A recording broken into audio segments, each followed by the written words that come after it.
大家好，前幾集咧一口氣講完廣東常用嘅5大粗口本字，當時都順便講埋個屌屌兩個字嘅。今集就講埋成日同屌屌連埋一齊講嘅詞，就係揈啦。呢個字咧近年咧有人揾到個同音字，即係呢個揈字話係本字。咁我哋檢驗下佢係咪先？呢個字最早見於南朝玉篇，話係擊聲，而佢個聲咧就係廣韻修呼橫切，擬成粵音可以讀哼或者嗡。但係而家有啲字典話佢應該讀轟，因為話佢係同呢兩個字同音咁話喎。不過單係用廣韻切語，即係頭先嗰個呼橫切咧，係擬唔到轟音。咁我哋睇埋雜韻個音啦。雜韻咧就收咗3個音，平聲耕韻就有2個音。除咗同廣韻嘅音平呼橫切之外咧，仲有一個陽平聲係胡蒙切。胡蒙切咧屬於合母，二音咧就可以讀橫或者行。但係廣東人讀呢個切語上字咧係讀符嘅 ，F 發聲嘅，所以咧粵音咧就可以讀成揈啦。作為擊聲咁解咧，咁粵語講話打人咧打到揈揈聲啦，固然係咁樣，或者乾脆引申做擊打咁解。咁粵語話打人都有時講揈嘅，譬如揈佢2錘。但本意係擊聲，就算引申到係擊打，又點樣同我哋今集講嘅屌屌揈個揈字拉上關係咧？可能因為揈粵語都可以講做揈嘅，好似話中到六合彩我就揈咗個公事包啦。呢度個揈咧都可以講成揈咗個公事包嘅。事實上廣東話就係咁講嘅，呢啲係歷時音變元音互換，同時喺粵語出現嘅現象嚟嘅。因為揈同揈音近，咁除咗呢個字之外咧，又冇第二個咁上下音嘅字，所以就借咗嚟代替揈嘅本字啦。有人話唔止，因為雜韻都有講揈作為揮解嘅，揮嘅義同堯差唔多，所以音義都近嘅。係嘅，不過個揈字咧只係限於同個本字音義都近，但係唔係本字，因為本字其實就係個揮字。雜韻無端端俾個揈字多一個揮也嘅解釋，係因為兩個字古時係同音，咁就將本來屬於揮嘅義項借咗落去個揈字度。揈字本來係冇揮嘅意思嘅。大家一定好質疑啊！個揮字明明讀揮啊，點會係同個揈字音近呢？咁就要拆解個揮字本嚟讀咩音啦。又係要先由說文講起。說文話揮字係從手軍聲嘅，個軍字本形係咁寫嘅。說文本訓話將啲戰車環圍起嚟咧，就叫做軍啦。段玉裁話咧，包車會意也。若果單係包車會意咧，咁軍字就唔見聲啦。其實從包省係有聲嘅，應該話係同環省聲，因為環意同環。睇下個環字點解先？呢度嘅澤、片、州都係環嘅意思，所以軍字嘅本音應該係讀環或者環。環同環今音咧，只係長短之別，古或者係相同嘅。環字其實除咗讀環音之外咧，原來仲有一個軍音嘅。因為環有呢個軍音，所以軍隊個軍字先有呢個音行於世啫。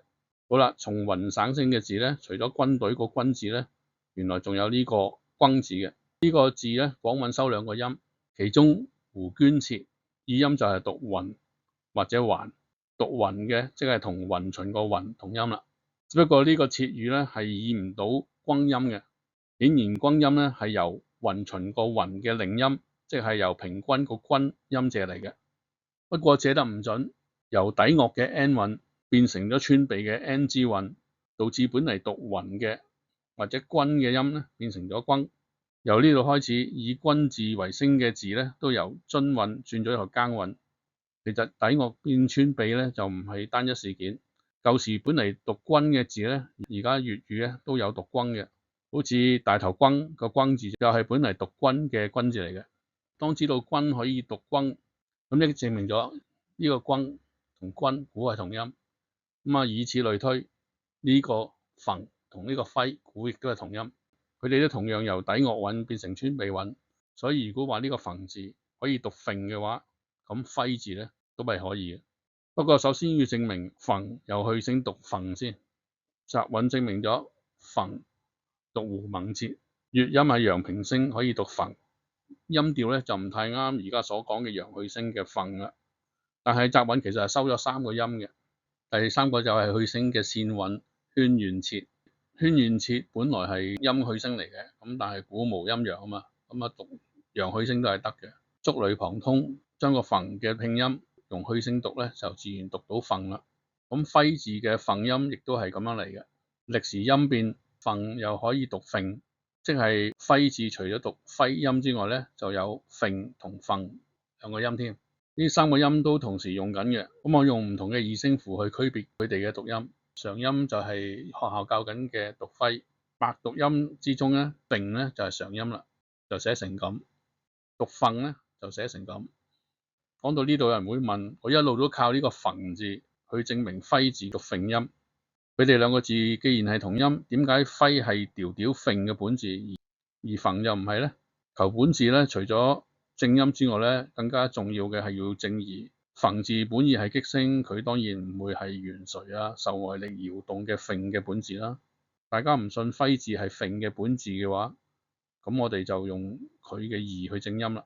揮字本義先前都講過係奮也，呢個訓式咧係同前一集我講過嘅振字嘅訓式一樣嘅。振同揮同義，本來都係指雀鳥拍翼奮飛嘅意思嘅。而鳥拍翼嘅動作咧就叫做蹬翅，雀鳥奮飛咧要將翼向外揈出嚟，揈翼就係蹬翅啦。呢個動作後嚟有引申做震耍嘅意義。睇下唐元應點樣解釋揮類一詞。揮即係耍，係奮迅蹬去嘅動作。上一集講過振嘅時候咧，個古音讀蹬，即係粵語蹬下件衫啊、蹬煙灰個蹬嘅本字。蹬嘅意思係用急速嘅動作使黐起身嘅嘢揈走。揮類就係蹬耍去類，所以呢個揮字就係粵語揈嘅意思啦。一個例可能都唔夠嘅嚇，咁再睇多啲啦。嗱，呢個就係蹬同揮嘅關係啦。郭璞注話：揮震去水。我哋而家洗完手唔抹乾，將隻手揈幾下揈走啲水，就係震去水。震去水即係揮灑去水，亦即係我哋而家講揈乾水或者洗完手揈乾嘅揈字啦。咁個揮字就係揈字，喺意義上大家都應該冇懷疑啦。仲有咁就睇埋呢兩個熟詞同成語，揮霍同埋揮金如土啦。呢兩個詞係話人唔節制、浪費金錢嘅。粵語係點講嘅咧？粵語話人亂使錢咧，就係話洗腳唔抹腳亂咁揈嘅。咁個揈字仲會唔係揮霍個揮字咩？好啦，講到呢度，揮字就係個粵語嘅揈字，亦都可以讀馮嘅音，音義應該都無可懷疑噶啦。揈因為係震手同揮灑都係類似搖動嘅動作，所以後嚟就引申有揮手啊、揮旗啊咁嘅意思。後嚟咧，大凡向外揮出嘅搖動嘅動作都叫揈，所以懸垂而左右搖擺嘅嘢咧就都叫揈。廣東人就形容為吊吊揈。嗰啲吸咗毒令到個頭唔自控咁兩邊搖嗰啲咧就叫揈頭，令到人食咗揈頭嗰啲丸咧叫揈頭丸。個本字都係呢個揮字。好啦，揮字三音講完，不過我認為其實呢個揮字咧，仲有一個陽入對轉嘅揈音嘅，好似揈旗啊、揈大繩啊。如果當時冇人為入聲再另做一個字，咁揮字咧就應該係兼有呢個揈音嘅。只不過漢字多如牛毛咧，我未見過入聲嘅揈字咧，唔敢妄言揮字咧就係揈嘅本字。咁啊，暫時存疑。今集講到呢度，下集再見，拜拜。